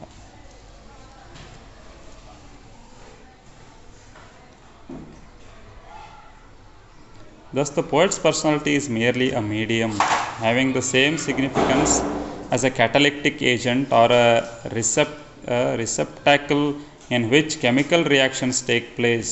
That is why Eliot holds that honest criticism and sensitive appreciation is directed not upon the poet but upon the poetry ಅಂತೇಳಿ. ಸೊ ಅವನೇನು ಹೇಳ್ತಾನಪ್ಪ ಅಂತಂದರೆ, ಪೋಯೆಟ್ನ personality just a medium, it is merely ಅಂದರೆ ಓನ್ಲಿ ಅಂತ ಅರ್ಥ. ಈಸ್ ಓನ್ಲಿ ಅ ಮೀಡಿಯಮ್, ಅದು ಕೇವಲ ಒಂದು ಮಾಧ್ಯಮ ಅಷ್ಟೇ. ಅದರ ಮೂಲಕ having the same significance as the catalystic agent ಅಂತ ಹೇಳ್ತಾನೆ. ಅಂದ್ರೆ ನಾನು ಹೇಳಿದ್ನಲ್ಲ, ಒಂದು ಏನಂತೀವಿ ಪಾತ್ರೆ ಇದ್ದಂಗೆ, ಆ ಪಾತ್ರೆ ಒಳಗೆ ಏನು ಹಾಕಿದರೂ ಕೂಡ ಆ ಪಾತ್ರೆ ಮೇಲೆ ಯಾವುದೇ ಪರಿಣಾಮ ಆಗೋದಿಲ್ಲ. ಪಾತ್ರೆಯಲ್ಲಿ ಇರ್ತಕ್ಕಂಥ ದ್ರವಗಳಲ್ಲಿ ವ್ಯತ್ಯಾಸ ಆಗುತ್ತೆ ಹೊರತು ಪಾತ್ರೆಗೆ ಯಾವುದೇ ರೀತಿಯ ಪರಿಣಾಮ ಆಗೋದಿಲ್ಲ. ಅದೇ ರೀತಿ ಕವಿನೂ ಇರಬೇಕು. ಅವನಲ್ಲಿ ಏನೇ ಎಮೋಷನ್ಸ್, ಅವನಲ್ಲಿ ಏನೇ ಇದು ಬಂದರೂ ಕೂಡ ಅವನು ತನ್ನ ವೈಯಕ್ತಿಕತೆಯನ್ನು ಅದರಲ್ಲಿ ತೊಗೊಂಡು ಬರಬಾರ್ದು ಅಂತ ಅವನು ಹೇಳ್ತಾ ಇದ್ದಾನೆ. ಹಾನೆಸ್ಟ್ ಕ್ರಿಟಿಸಿಸಮ್ ಇರಬೇಕು ಅಂತ ಹೇಳ್ತಾನೆ. The poet must be honest, not personal ಅಂತ ಹೇಳ್ತಾನೆ. ದ ಪೋಯೆಟಿಕ್ ಪ್ರಾಸೆಸ್, ಯಾವ ರೀತಿ ಪ್ರಾಸೆಸ್ ನಡೆಯುತ್ತೆ, ಪೋಯೆಟಿಕ್ ಪ್ರಾಸೆಸ್ ಬಗ್ಗೆ ಹೇಳ್ತಾನೆ. ಯಾವ ರೀತಿ ಪೋಯಮನ್ನು ಬರಿಬೇಕು, ಯಾವ ರೀತಿ ನಮ್ಮ ವೈಯಕ್ತಿಕ ಭಾವನೆಗಳನ್ನು ಸೈಡ್ ಇಡಬೇಕು ಅಂತ ಹೇಳ್ತಾನೆ. ಸೊ ಕ್ಯಾಟಲಿಸ್ಟ್ ಬಗ್ಗೆ ಹೇಳ್ತಾನೆ ಅವನಿಲ್ಲಿ.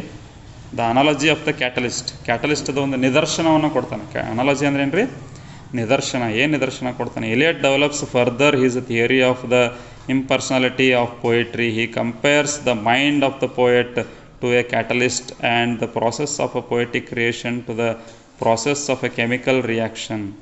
Just as chemical reactions take place in the presence of a catalyst alone, so also the poet's mind is the catalytic agent for combining different emotions into something new. Suppose there is a jar containing oxygen and sulfur dioxide. These two gases combine to form sulfurous acid.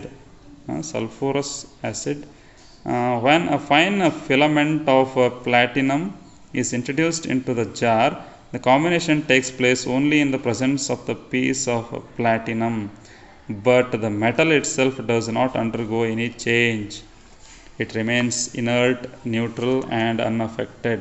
So the mind of the poet is like the catalytic agent.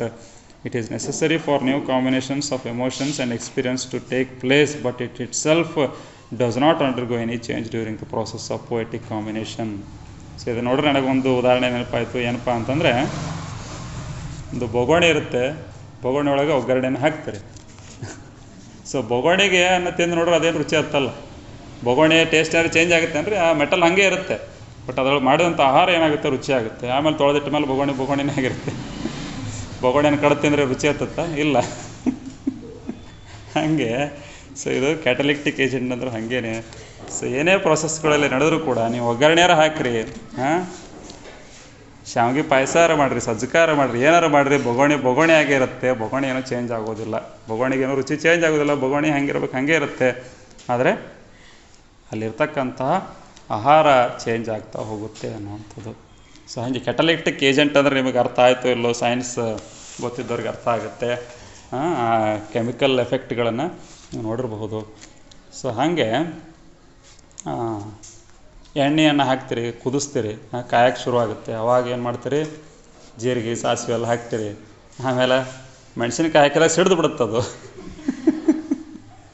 ಹಾಗೆ ಆದರೆ ಬೊಗೋಣಿ ಅಲ್ಲೇ ಇರುತ್ತೆ, ಬೊಗೋಣಿನ ಸಿಡಿದು ಬರೋದಿಲ್ಲ, ಅಲ್ಲೇ ಕೂತಿರುತ್ತೆ ಅನ್ನುವಂಥದ್ದನ್ನು ಗಮನಿಸಿ. ನಾನು ಒಗ್ಗರಣೆ ಹಾಕಿ ರೆಡಿ ಆಯ್ತು, ಅದಕ್ಕೆ ಹೇಳಿದೆ. ಸೊ ನಮ್ಮ ಫ್ರೆಂಡ್ ಒಬ್ಬಿದ್ದ, ಹಾಸ್ಟೆಲ್ನಾಗ ಇದ್ದಾಗ ಅಡುಗೆ ಮಾಡ್ಕೊಳ್ತಿದ್ವಿ. ನಾವೇನು ಮಾಡ್ತಿದ್ದಪ್ಪ ಅಂತಂದರೆ, ಹೇಳಿದ್ರೆ ನಗು ಬರುತ್ತೆ. ಸೊ ಒಗ್ಗರಣೆ ಹಾಕ್ಬೇಕಲ್ಲ, ಮೆಣಸಿನ್ಕಾಯ್ದು ಹಾಕಿ ಓಡೋಗ್ಬಿಡ ಸಿಡಿತಾವಂತೇಳಿ ಹಿಂಗೆ ಹಾಕಿ ಹಿಂಗೆ ಜಿಗಿದು ಬಿಡವ. ನಾನೇನು ಮಾಡಿದೆ, ಒಂದು ಇದನ್ನ ಹಿಡ್ಕೊಪ್ಪ, ಶೀಲ್ಡ್ ಹಿಡ್ಕೋ ಅಂದರೆ ಏನು, ತಾಟ್ನಂತದ್ದು ಅಡ್ಡ ಹಿಡ್ಕೋ ಅಂತ ನಾನು ಹೇಳವ. ಬಟ್ ಅವ್ರೇನು ಮಾಡೋ, ಹೆದರು ಓಡೋಗ್ಬಿಡ್ತಿದ್ದ. ಸೊ ವಿಚಿತ್ರ ಅನುಭವಗಳು ಅಡುಗೆಗೆ ಸಂಬಂಧಪಟ್ಟಂಗೆ. ಸೊ 64 ವಿದ್ಯೆಗಳಲ್ಲಿ ಅದು ಒಂದು ವಿದ್ಯೆ ಅಂತೆ. ಹಂಗಾಗಿ ನಾನು ಅಡುಗೆ ಮಾಡೋದನ್ನು ಕಲಿತೆ, ಅಡುಗೆನ ಮಾಡಿದೆ. ಓಕೆ. ಸೊ ಹಾಗೆ ಆ ಪಾತ್ರೆಗಳಿದ್ದಂಗೆ ಇರಬೇಕು ಕವಿ ಅಂತ ಅವನು ಹೇಳ್ತಾನೆ. ಚೇಂಜ್ ಆಗಬಾರ್ದು. ಮಾಡುವಂಥ ಅಡುಗೆಗಳು ಚೇಂಜ್ ಆಗಬೇಕು ಹೊರತು ಪಾತ್ರೆ ಚೇಂಜ್ ಆಗಬಾರ್ದು, ಅದೇ ಥರ ಇರಬೇಕು ಅಂಥೇಳಿ. ಸೊ ಅದರಲ್ಲಿ ಈಗ ಅಲ್ಯೂಮಿನಿಯಂ ಪಾತ್ರೆಗಳು ಏನು ಮಾಡ್ತವೆ, ಸ್ವಲ್ಪ ವಿಷವನ್ನು ಆ್ಯಡ್ ಮಾಡ್ತವೆ, ಅದಕ್ಕೆ ಸ್ವಲ್ಪ ಕರಗ್ತಾ ಹೋಗ್ತವೆ ಅಂತ ಹೇಳ್ತಾರೆ. ಅದಕ್ಕೆ ಅಲ್ಯೂಮಿನಿಯಮ್ಕಿಂತ ಸ್ಟೀಲ್ ಪಾತ್ರೆಗಳು ಬೆಟ್ರು ಅಂತ ಹೇಳ್ತಾರೆ. ಅದಕ್ಕಿಂತ ತಾಮ್ರದ್ದು ಬೆಟ್ರು, ತಾಮ್ರದಕ್ಕಿಂತ ಮಣ್ಣಿಂದ ಬೆಟ್ರು ಅಂತ ಹೇಳ್ತಾರೆ. ಸೊ ಆ್ಯಕ್ಚುಲಿ ಮೊದಲೆಲ್ಲ ಮಣ್ಣಿನಲ್ಲಿ ಅಡುಗೆಯನ್ನು ಮಾಡ್ತಾಯಿದ್ರು. ಸೊ ಮಣ್ಣಿನಲ್ಲಿ ಅಡುಗೆ ಮಾಡೋದೇ ಶ್ರೇಷ್ಠ ಅಂತ ಹೇಳ್ತಾರೆ. ಅದು ಬಿಟ್ಟರೆ ನೆಕ್ಸ್ಟ್ ಇರೋದು ತಾಮ್ರ, ನೆಕ್ಸ್ಟ್ ಸ್ಟೀಲು. ಸೊ ಆದಷ್ಟು ಅಲ್ಯೂಮಿನಿಯಂ ಇದನ್ನು ಅವಾಯ್ಡ್ ಮಾಡಬೇಕು ಅಂತ ಸಜೆಸ್ಟ್ ಮಾಡ್ತಾರೆ. ಓಕೆ. ಸೊ ಹಿಂಗೆ ಏನಪ್ಪ ಅಂತಂದರೆ, ಪೋಯೆಟ್ ಕೂಡ ಬದಲಾಗಬಾರ್ದು. ಅವನಲ್ಲಿ ಏನೇ ಪ್ರಕ್ರಿಯೆಗಳು ನಡೆದರೂ ಕೂಡ, ಯಾವುದೇ ವಿಷಯದ ಬಗ್ಗೆ ಅವನು ಬರೆದ್ರೂ ಕೂಡ ತನ್ನ ವೈಯಕ್ತಿಕ ವಿಚಾರಗಳನ್ನು ಅದಕ್ಕೆ ಆ್ಯಡ್ ಮಾಡಬಾರ್ದು. ಈಗ ಯಾವುದೋ ಒಂದು ರಾಜಕೀಯ ಪಕ್ಷದ ಬಗ್ಗೆ ಅವನಿಗೇನೋ ಒಂದು ವೈಯಕ್ತಿಕ ಅಭಿಪ್ರಾಯ ಇರ್ತೈತಿ, ಅದನ್ನು ಅವನು ಅಲ್ಲಿ ತೊಗೊಂಡು ಬರಬಾರ್ದು. ಯಾವುದೊಂದು ವಿಷಯದ ಬಗ್ಗೆ ಬರಿತಾ ಇದ್ದಾನಪ್ಪ ಅಂತಂದರೆ ತನ್ನ ವೈಯಕ್ತಿಕ ವಿಚಾರಗಳಲ್ಲಿ ತೊಗೊಂಬರ್ಬಾರ್ದು. ಭಾಳ ಇಂಪರ್ಸ್ನಲ್ ಆಗಿ, ಭಾಳ ಅಬ್ಜೆಕ್ಟಿವ್ ಆಗಿ ಅದ್ರ ಬಗ್ಗೆ ಬರಿಬೇಕು ಅನ್ನೋಂಥದ್ದು. ಇದೇ ಹೇಳಿದೆ ನಾನು, ಇಂಥ ಹೀರೋ ಅಂದರೆ ನನಗೆ ಇಷ್ಟ ಇಲ್ಲ ಅಂಥೇಳಿ, ಆ ಸಿನಿಮಾ ಚಲೋ ಇದ್ರೂ ಅದು ಚಲೋ ಇಲ್ಲ ಅಂತ ಹೇಳುವಂಥವ್ರು ಇರ್ತಾರೆ, ಹೌದಾ. ಇನ್ನು ಕೆಲವೊಬ್ರು ಏನು ಮಾಡ್ತಿರ್ತಾರೆ, ಆ ಒಬ್ಬ ಕವಿಯ ಒಂದು ವಿಚಾರಗಳು ಅವ್ನಿಗೆ ಇಷ್ಟ ಆಗ್ತಿರಂಗಿಲ್ಲ, ಅದಕ್ಕೆ ಅವನು ಎಲ್ಲ ಕವಿತೆಗಳು ಚಲೋ ಇಲ್ಲ ಅಂತ ಹೇಳ್ತಿರ್ತಾರೆ. ಸೊ ಆ ಥರ ಆಗಬಾರ್ದು. ಅದು ಪ್ರತಿಯೊಂದು ನಿಷ್ಪಕ್ಷಪಾತವಾಗಿ ನಾವು ಅಧ್ಯಯನ ಮಾಡಬೇಕು ಅಂತ ಹೇಳ್ತಾರೆ.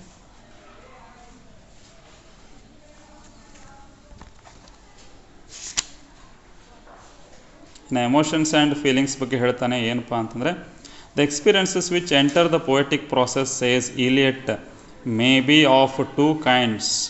There are emotions and feelings. Poetry may be composed out of emotions or out of feelings only, or out of both. T.S. Eliot here distinguishes between emotions and feelings, but he does not state that this difference as nowhere else in his writing, says A.G. George. Is this distinction maintained? Neither does he adequately distinguish between the meaning of the two words. The distinction should therefore be ignored, more so as it has no bearing on his impersonal theory of poetry. So ಇಲ್ಲಿ emotions and feelings ಬಗ್ಗೆ ಅವನು ಹೇಳ್ತಾನೆ. So ಏನು ಮಾಡಬೇಕು ಅಂತಂದರೆ ನಮ್ಮ emotions ಮತ್ತು ಫೀಲಿಂಗ್ಸ್ಗಳನ್ನು ಏನು ಮಾಡಬೇಕು, ಪೋಯೆಟ್ ಅವಾಯ್ಡ್ ಮಾಡಬೇಕು. ಆದಷ್ಟು ಅವುಗಳನ್ನು ಏನು ಮಾಡಬೇಕು, ಈ ಶುಡ್ ನಾಟ್ ಎಕ್ಸ್ಪ್ರೆಸ್ ದೆಮ್. ಈ should not express poets personal emotions and personal feelings ಅಂತ ಅಷ್ಟೇ ನಾವು ತಿಳ್ಕೊಬೇಕಾಗಿದ್ದಲ್ಲಿ. ಸೊ ನಾನು ನೆಕ್ಸ್ಟ್ ಪಾಯಿಂಟನ್ನು ನೋಡೋದಾದರೆ ಪೋಯೆಟ್ರಿ ಆ್ಯಸ್ ಆರ್ಗನೈಜೇಷನ್. ಸೊ ಅಲ್ಲಿ ಇಂಟೆನ್ಸಿಟಿ ಆಫ್ ಪೋಯೆಟಿಕ್ ಪ್ರಾಸೆಸ್, ಯಾವ ರೀತಿ ಒಂದು ಪೋಯಮನ್ನು ಕಂಪೋಸ್ ಮಾಡಬೇಕು ಅನ್ನೋದ್ರ ಬಗ್ಗೆ ಇಲ್ಲಿ ಹೇಳ್ತಾನೆ. Eliot next compares the poet's mind to a jar or receptacle in which are stored numerous feelings, emotions, etc., which remain there in an unorganized and chaotic form till all the particles which can unite to form a new compound are present together. So thus poetry is organization rather than inspiration. So poetry ಅನ್ನೋದು ಹೆಂಗಪ್ಪ ಅಂದರೆ ಎಲ್ಲ ವಸ್ತುಗಳ ಒಂದು ಸಂಗ್ರಹ. ಅದು ಒಂದು ದೊಡ್ಡ ಜಾರ್ ಇದ್ದಂಗೆ. ಜಾರ್ ಅಂದ್ರೆ ಏನು ರೀ, ಅದು ಪಾತ್ರೆ. ಸೊ ಆ ಪಾತ್ರೆಯಲ್ಲಿ ಏನು ಮಾಡ್ತಾ ಹೋಗ್ತೀವಿ, ಎಲ್ಲ ರೀತಿಯ ಬೇರೆ ಬೇರೆ ತರಹದ ವಸ್ತುಗಳನ್ನು ನಾವು ಇಡ್ತೀವಲ್ಲ, ಆ ಥರ ಇಲ್ಲಿ ಕೂಡ ಮನುಷ್ಯನ ಇದು ಪೋಯೆಟನ ತಲೆಯಲ್ಲಿ ಏನಿರ್ತವೆ, ಅನೇಕ ವಿಚಾರಗಳಿರ್ತವೆ, ಅನೇಕ ಸಂಗತಿಗಳಿರ್ತವೆ. ಅವುಗಳೆಲ್ಲವನ್ನು ಒಂದು ಆರ್ಗನೈಸ್ ಮಾಡಿ ಅವುಗಳಿಗೆಲ್ಲ ಒಂದು ನಿರ್ದಿಷ್ಟ ಒಂದು ವ್ಯವಸ್ಥಿತವಾದ ರೂಪದಲ್ಲಿ ಅವನು ಪ್ರೆಸೆಂಟ್ ಮಾಡಬೇಕಾಗತ್ತೆ ಅವುಗಳನ್ನು ಅಂತ. ಹೌದಾ? ಒಂದು ಬ್ಯಾಗ್ ಇರುತ್ತೆ, ಹೌದಾ? ಬ್ಯಾಗ್ನಲ್ಲಿ ನೀವು ಒಂದು ಊರಿಗೆ ಹೋಗ್ತಿರ್ತೀರ ಅಂತ ಅಂದ್ಕೊಳ್ಳಿ. ಊರಿಗೆ ಹೋಗ್ತಿರ್ಬೇಕಾದ್ರೆ ಏನು ಮಾಡ್ತೀರಿ, ಮೊದಲೇಕ ಬಟ್ಟೆಗಳನ್ನು ಮಡಚಿ ಇಟ್ಕೊಳ್ತೀರಿ. ಹಂಗೆ ಬಟ್ಟೆಗಳನ್ನ ಆ್ಯಸ್ ಇಟ್ ಈಸ್ ಹಾಕಿಬಿಟ್ರೆ ಅಂದ್ರೆ ಏನಾಗ್ಬಿಡುತ್ತೆ, ಬ್ಯಾಗ್ ತುಂಬಿಬಿಡುತ್ತೆ. ಸೊ ಆದರೆ ನೀವು ಮಡಚಿ ಕರೆಕ್ಟಾಗಿ ವ್ಯವಸ್ಥಿತವಾಗಿ ಇಟ್ಟಂದ್ರೆ ಏನಾಗುತ್ತೆ, ನಿಮ್ಮ ಬ್ಯಾಗ್ನಲ್ಲಿ ಸಾಕಷ್ಟು ಅವಕಾಶ ಸಿಗುತ್ತೆ. ಹಾಗೆ organisation is very important. Organised ಆಗಿ ವಿಚಾರಗಳನ್ನ ಹೇಳ್ಬೇಕ್ರಿ, ಹಂಗೆ ಸಿಕ್ಕಂಗೆ ವಿಚಾರಗಳನ್ನ ಹೇಳುವಂಥದ್ದಲ್ಲ. So poetry is organisation rather than inspiration. ಅದು ಒಂದು organisation, not inspiration. And greatness of poem does not depend upon the greatness of or even the intensity of the emotions which are the components of the poem, but upon the intensity of the process of poetic composition. So process is very important. ಯಾವ ರೀತಿ compose ಮಾಡ್ತಾ ಇದ್ದೀರಾ ಪೋಯಮನ್ನು ಅನ್ನೋದು important ಆಗುತ್ತೆ. ಅಂದರೆ ಎಮೋಷನ್ಗಳನ್ನು ಹೇಳೋದು important ಅಲ್ಲ, ಆ ಎಮೋಷನ್ಗಳನ್ನು ಎಷ್ಟು ವ್ಯವಸ್ಥಿತವಾಗಿ ಎಕ್ಸ್ಪ್ರೆಸ್ ಮಾಡ್ತೀರ ಅನ್ನೋದು ಇಂಪಾರ್ಟೆಂಟ್ ಅಂತ ಹೇಳ್ತಾನೆ. ಸೊ ಹೇಳಬೇಕು ಅನ್ನೋಂಥ ವಿಷಯ ಏನಿದೆಯಲ್ಲ ಅದನ್ನು ವ್ಯವಸ್ಥಿತವಾಗಿ ಹೇಳಬೇಕು ಅಂತ ಅವನು ಹೇಳ್ತಾನೆ ಅಷ್ಟೆ. There is always a difference between the artistic emotion and the personal emotions of the poem. For example, the famous ode to Nightingale of Keats contains a number of emotions which have nothing to do with the Nightingale. The difference between the art and the event is always absolute. The poet has no personality to express. He is merely a medium in which impressions and experiences combine in peculiar and unexpected ways. So ಇದು ಏನಾಗುತ್ತಪ್ಪ ಅಂತಂದರೆ, ಕೀಟ್ಸನ ಉದಾಹರಣೆಯನ್ನು ಕೊಡ್ತಾನೆ ಅವನು. ಕೀಟ್ಸಿಂದ ಓಡ್ to A Nightingale ಅಂತ ಒಂದು poem ಇದೆ. ಅದರಲ್ಲಿ ನೈಟಿಂಗೇಲ್ಗೆ ಸಂಬಂಧ ಪಡದೇ ಇರತಕ್ಕಂತಹ ಒಂದಿಷ್ಟು ವಿಚಾರಗಳನ್ನು, ಒಂದಿಷ್ಟು ಎಮೋಷನ್ಗಳನ್ನು ಅವನು ಹೇಳ್ತಾನೆ. ಅದರ ಅಗತ್ಯ ಅಲ್ಲಿ ಇರಲಿಲ್ಲ ಅನ್ನೋದನ್ನು ಅವನು ಹೇಳ್ತಾನೆ. ಸೊ ಯಾವ ವಿಚಾರಗಳು ಅಗತ್ಯವಾಗಿದ್ದಾವೆ ಅವನಷ್ಟನ್ನೇ ಅವನು ಹೇಳಬೇಕು.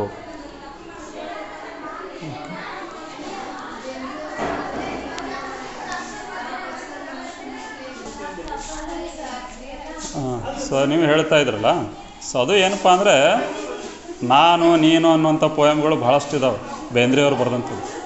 ಸೊ ಅವ್ರು ಏನಪ್ಪ ಅಂತಂದ್ರೆ ಒಂದು ರೀತಿ ರೊಮ್ಯಾಂಟಿಕ್ ಕವಿಯವರು, ವೈಯಕ್ತಿಕ ಅಂಶಗಳಲ್ಲಿ ಇದ್ದೇ ಇರುತ್ತೆ.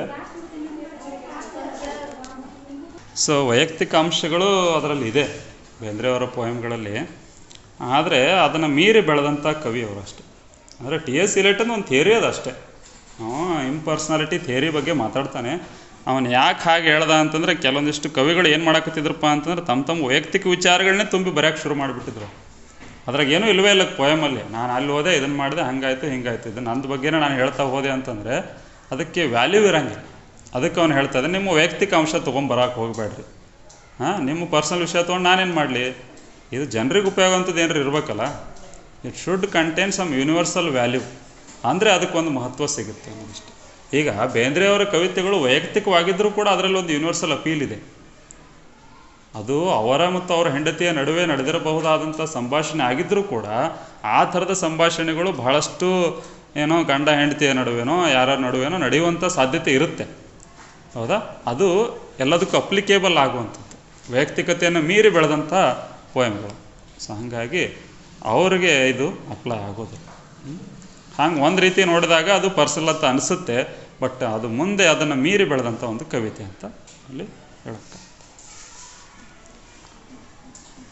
Combine in peculiar and unexpected ways impressions and experiences which are important for the man may find no place in the poetry, and those which become important in the poetry may have no significance for the man. So ಏನಾಗುತ್ತಪ್ಪ ಅಂತಂದರೆ, so ಅದನ್ನೇ ಹೇಳ್ತಾನೆ Eliot thus rejects romantic subjectivism. So ಅದನ್ನೇ reject ಮಾಡ್ತಾನೆ ಅವನು. So ನಿನಗೆ important ಅನಿಸಿದಂಥ ಒಂದು ವಿಷಯ ಜನರಿಗೆ ಇಂಪಾರ್ಟೆನ್ಸ್ ಅನ್ನಿಸ್ದೇ ಇರ್ಬೋದು, ಅಥವಾ ಪೋಯಟ್ರಿಗೆ ಇಂಪಾರ್ಟೆನ್ಸ್ ಅನ್ನಿಸ್ದೇ ಇರ್ಬೋದು ಅನ್ನೋದನ್ನು ಇಲ್ಲಿ ಹೇಳ್ತಾ ಇದ್ದಾನೆ. ಸೊ ನಿಮಗೇನು ಇಂಪಾರ್ಟೆಂಟ್ ಅನಿಸುತ್ತೆ ಅದು ಮುಖ್ಯ ಅಲ್ಲ, ಪೋಯಟ್ರಿ ದೃಷ್ಟಿಯಲ್ಲಿ ಇಂಪಾರ್ಟೆಂಟ್ ಆಗಿರಬೇಕು. ಓದುಗರಿಗೆ ಅದು ಏನಾಗಬೇಕು, ಟಚ್ ಆಗಬೇಕು, ಓದುಗರಿಗೆ ಫೀಲ್ ಆಗಬೇಕು, ಅದು ಅಂಥದನ್ನು ಬರೀರಿ, ಹಾಗೆ ವೈಯಕ್ತಿಕ ಅಂಶಗಳನ್ನ ಬರೆಯೋದಕ್ಕೆ ಹೋಗಬೇಡ್ರಿ ಅಂತ ಅವನು ಹೇಳ್ತಾನೆ. ಆರ್ಟಿಸ್ಟಿಕ್ ಎಮೋಷನ್ ಅಂತ ಬಂದಾಗ, the emotion of the poetry is different from the personal emotions of the poet. His personal emotions may be simple or crude, but the emotion of his poetry may be complex and refined. It is the mistaken notion that the poet must express new emotions that results in much eccentrically in poetry. It is not the business of the poet to find new emotions. He may express only ordinary emotions, but he must impart to them a new significance and new meaning. And it is not necessary that they should be his personal emotions. Okay. Personal ಎಮೋಷನ್ಕಿಂತ artistic ಎಮೋಷನ್ಗೆ ಮಹತ್ವವನ್ನು ಕೊಡ್ರಿ ಅಂತ ಅವ್ನು ಹೇಳ್ತಾನೆ. ಏನಪ್ಪ ಅಂತ artistic emotion ಅಂತಂದ್ರೆ ಏನಪ್ಪ ಅಂದ್ರೆ ordinary emotions. The poet May express only ordinary emotions. ಭಾಳ ಏನೋ ಅಂದರೆ ಆರ್ಡಿನರಿ ಅಂದ್ರೆ ಏನು ರೀ, ಎಲ್ಲರಿಗೂ ಅಪ್ಲೈ ಆಗುವಂಥ ಎಮೋಷನ್ಸ್ ಅಂತ, ಸಾಮಾನ್ಯವಾದಂಥ ಎಮೋಷನ್ಗಳನ್ನಷ್ಟೇ ಹೇಳಬೇಕು. ಒಬ್ಬ ವ್ಯಕ್ತಿ ನಿಷ್ಠ ಅಥವಾ ಒಬ್ಬ ವ್ಯಕ್ತಿಗೆ ಸ್ಪೆಸಿಫಿಕ್ ಟು ಒನ್ ಪರ್ಸನ್ ಇರ್ತಾವಲ್ರಿ, ಆ ಥರದ ಎಕ್ಸ್ಪೀರಿಯೆನ್ಸ್ಗಳನ್ನು, ಆ ಥರದ ಎಮೋಷನ್ಗಳನ್ನು ಶೇರ್ ಮಾಡಬಾರ್ದು ಅಂತ ಅವನು ಹೇಳ್ತಾನೆ. ಸೊ ಇಲ್ಲಿ ವರ್ಡ್ಸ್ವರ್ತನ ಥಿಯರಿಯನ್ನು ಅವನು ಹೇಳ್ತಾನೆ. ಏನು, Eliot rejects Wordsworth theory of poetry having its origin in the emotions recollected in tranquillity. So ಅವನು ಹೇಳ್ತಾನೆ, poetry is the spontaneous overflow of powerful feelings. It finds its origin in emotions recollected in tranquillity ಅಂತೆಲ್ಲ ಹೇಳ್ತಾನೆ ಅವನು. ಅದನ್ನು reject ಮಾಡ್ತಾನೆ ಯಾರು, Eliot. And points out that in the process of poetic composition there is neither emotion nor recollection nor tranquility.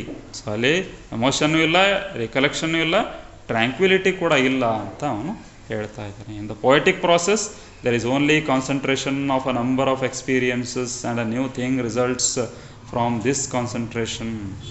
So ಇಲ್ಲಿ emotion ಇರೋದಿಲ್ಲ, ಇಲ್ಲಿ concentration ಇರುತ್ತೆ. ಕಾನ್ಸಂಟ್ರೇಟ್ ಮಾಡಿ ಅವನು ಬರೀಬೇಕಾಗುತ್ತೆ ಕೃತಿಯನ್ನು ಅಂತೇಳಿ ಹೇಳ್ತಾ ಇದ್ದಾನೆ. And this process of concentration is neither conscious nor deliberate. ಇದು ಕಾನ್ಷಿಯಸ್ ಆದಂಥ ಕಾನ್ಸಂಟ್ರೇಷನ್ ಅಲ್ಲ, ಡೆಲಿಬ್ರೇಟ್ ಆದಂಥ ಕಾನ್ಸಂಟ್ರೇಷನು ಅಲ್ಲ. It is a passive one. ಇದು ಪ್ಯಾಸಿವ್ ಆದಂಥದ್ದು, ಆ್ಯಕ್ಟಿವ್ ಅಲ್ಲ ರೀ, ಇದು ಪ್ಯಾಸಿವ್. ನೇರವಾಗಿ ಹೇಳುವಂಥದ್ದಲ್ಲ, ಪರೋಕ್ಷವಾಗಿ ಹೇಳುವಂಥದ್ದು. There is no doubt that there are elements in the poetic process which is conscious and deliberate. The difference between a good and bad poet is that a bad poet is conscious where he should be unconscious, and unconscious where he should be conscious. So ಏನಪ್ಪ ಅಂತಂದರೆ, ಒಬ್ಬ ಒಳ್ಳೆಯ poet ಮತ್ತು ಕೆಟ್ಟ ಪೋಯೆಟ್ಗೆ ಏನು ವ್ಯತ್ಯಾಸ ಅಂತಂದರೆ, ಬ್ಯಾಡ್ poet ಏನು ಮಾಡ್ತಾನೆ, bad poet is conscious where he should be conscious. Unconscious ಎಲ್ಲಿ ಅನ್ಕಾನ್ಷಿಯಸ್ ಇರಬೇಕು ಅಲ್ಲಿ ಕಾನ್ಷಿಯಸ್ ಆಗಿಬಿಡ್ತಾನೆ ಬ್ಯಾಡ್ ಪೋಯೆಟು. ಗುಡ್ ಪೋಯೆಟ್ ಏನು ಮಾಡ್ತಾನೆ, ಎಲ್ಲಿ ಅನ್ಕಾನ್ಷಿಯಸ್ ಇರಬೇಕಲ್ಲ ಅನ್ಕಾನ್ಷಿಯಸ್ ಇರ್ತಾನೆ, ಎಲ್ಲಿ ಕಾನ್ಷಿಯಸ್ ಇರಬೇಕು ಅಲ್ಲಿ ಕಾನ್ಷಿಯಸ್ ಆಗಿರ್ತಾನೆ. ಅಂದರೆ ಯಾವ ವಿಷಯನ ಹೇಳಬೇಕು, ಯಾವ ವಿಷಯನ ಹೇಳಬಾರ್ದು ಅನ್ನೋದರ ಅರಿವು ಅವನಿಗೆ ಇರಬೇಕಾಗುತ್ತೆ ಅಷ್ಟೆ ಒಳ್ಳೆಯ ಕವಿ. Whereas mature art must be impersonal. ಒಂದು ಪ್ರೌಢವಾದಂತಹ ಒಂದು ಏನಂತೀವಿ ನಾವು, ಪ್ರಬುದ್ಧವಾದಂತಹ ಕಲೆ ಅಂತ ಏನು ಹೇಳ್ತೀವಿ, ಇಟ್ ಮಸ್ಟ್ ಬಿ ಇಂಪರ್ಸ್ನಲ್. ಆದರೆ ಇಂಪರ್ಸ್ನಲ್ ಅಂಶಗಳಿದ್ದರೆ ಅದು ಏನು ಅನಿಸ್ಕೊಳ್ಳುತ್ತೆ, ಪ್ರಬುದ್ಧ ಅನಿಸ್ಕೊಳ್ಳುತ್ತೆ, ಅದು ಯೂನಿವರ್ಸಲ್ ಅಂತ ಅನಿಸ್ಕೊಳ್ಳುತ್ತೆ. But Eliot does not tell us when a poet should be conscious and when not. But Eliot ಹೇಳೋದಿಲ್ಲ ಎಲ್ಲಿ ಕಾನ್ಷಿಯಸ್ ಆಗಬೇಕು, ಎಲ್ಲಿ ಕಾನ್ಷಿಯಸ್ ಆಗಬಾರ್ದು ಅಂಥೇಳಿ. The point has been left vague and undeterminate. So ಆ ಪಾಯಿಂಟ್ ನಾನು ವೇಗ್ ಆಗಿ ಬಿಟ್ಟಿದ್ದಾರೆ. ವೇಗ್, VAGUV, ವೇಗ್ ಅಂದರೆ ಅಸ್ಪಷ್ಟ, not clear. He has not given clear instructions. ಅಂದರೆ ಅವನಿಗೆ ಒಂದು ಕ್ಲಾರಿಟಿ ಇರಲಿಲ್ಲ ಅಂತ ಅನಿಸುತ್ತೆ. Eliot ಭಾಳ ಸ್ಪಷ್ಟವಾಗಿ ಹೇಳೋದಿಲ್ಲ. ಎಲ್ಲಿ ಅವನು ಹೇಳ್ತಾನೆ ಕಾನ್ಷಿಯಸ್ ಆಗಿರೋಲ್ಲಿ ಕಾನ್ಷಿಯಸ್ ಆಗಿರಬೇಕು, ಅನ್ಕಾನ್ಷಿಯಸ್ ಆಗಿರೋಲ್ಲ ಅನ್ಕಾನ್ಷಿಯಸ್. ಎಲ್ಲಿ ಕಾನ್ಷಿಯಸ್ ಆಗಿರಬೇಕು ಅದನ್ನು ಹೇಳಬೇಕಲ್ಲ ನಮಗೆ, ನಾನು ಹೇಳೋದಿಲ್ಲ. Poetry and escape from personality and personal emotions, ಇದ್ರ ಬಗ್ಗೆ ನಾವು ಆಲ್ರೆಡಿ ನೋಡಿದ್ದೀವಿ. So it is not expression of personality, it is escape from personality ಅಂತ ಅವನು ಹೇಳ್ತಾನೆ. Poetry is not turning loose of emotion but an escape from emotion. It is not expression of personality but an escape from personality. So escape from personality ಅನ್ನೋದನ್ನು ಇಲ್ಲಿ ಹೇಳ್ತಾನೆ. Thus Eliot does not deny the personality or emotion to the poet, only he must depersonalize his emotions. So ಎಲ್ಲಿ ಪರ್ಸನಾಲಿಟಿಯನ್ನು ತೊಗೊಂಬರ್ಬಾರ್ದು ಅಂತಲ್ಲ, ಅವನ ವೈಯಕ್ತಿಕ ಅಂಶಗಳನ್ನು ಡೀಪರ್ಸನಲೈಸ್ ಮಾಡಬೇಕು, ಅವುಗಳನ್ನು ಅವೈಯಕ್ತೀಕರಣಗೊಳಿಸಿಕೊಳ್ಳಬೇಕು. ಅವನು ವೈಯಕ್ತಿಕ ವಿಚಾರಗಳಿದ್ದುದನ್ನು ಅವೈಯಕ್ತಿಕ ಮಾಡಿ ಹೇಳಬೇಕು ಅವನು ಅಂತ ಇಲ್ಲಿ ಹೇಳ್ತಾರೆ. There should be an extinction of his personality. ಅವನ ಪರ್ಸನಾಲಿಟಿ ಅನ್ನೋದಲ್ಲಿ ಎಕ್ಸ್ಟಿಂಕ್ಟ್ ಆಗಬೇಕು, ಅದು ನಶಿಸಿ ಹೋಗಬೇಕು, ಅದರ ಒಂದು ಅಸ್ತಿತ್ವ ಅಲ್ಲಿ ಕಾಣಿಸಿಕೊಳ್ಳಬಾರ್ದು. ಇದು ಪೋಯಟನ ಅನುಭವ ಅಂತ ಅನಿಸ್ಬಾರ್ದ್ರಿ ಪೋಯಮನ್ನು ಓದಿದಾಗ, ಹೌದಾ? ಅದು ಇಲ್ಲಿ important. Thus impersonality can be achieved only when poet surrenders himself completely to the work that is to be done, and the poet can know what is to be done if he acquires a sense of tradition, the historical sense which makes him conscious not only of the present but also of the present moment of the past, not only of what is dead but of what is already living. So ಅವನಿಗೆ what is dead ಅಂತಲೂ ಗೊತ್ತಿರಬೇಕು, what is living ಅಂತಲೂ ಗೊತ್ತಿರಬೇಕು. ಎಲ್ಲದರ ಒಂದು knowledge ಇದ್ದಾಗ ಮಾತ್ರ ಅವನಿಗೆ ಅದ್ಭುತವಾದ ಸಾಹಿತ್ಯವನ್ನು ರಚನೆ ಮಾಡೋದಕ್ಕೆ ಸಾಧ್ಯ ಆಗುತ್ತೆ ಅನ್ನುವಂಥ ವಿಚಾರ. This is all about tradition and individual talent by T.S. Eliot.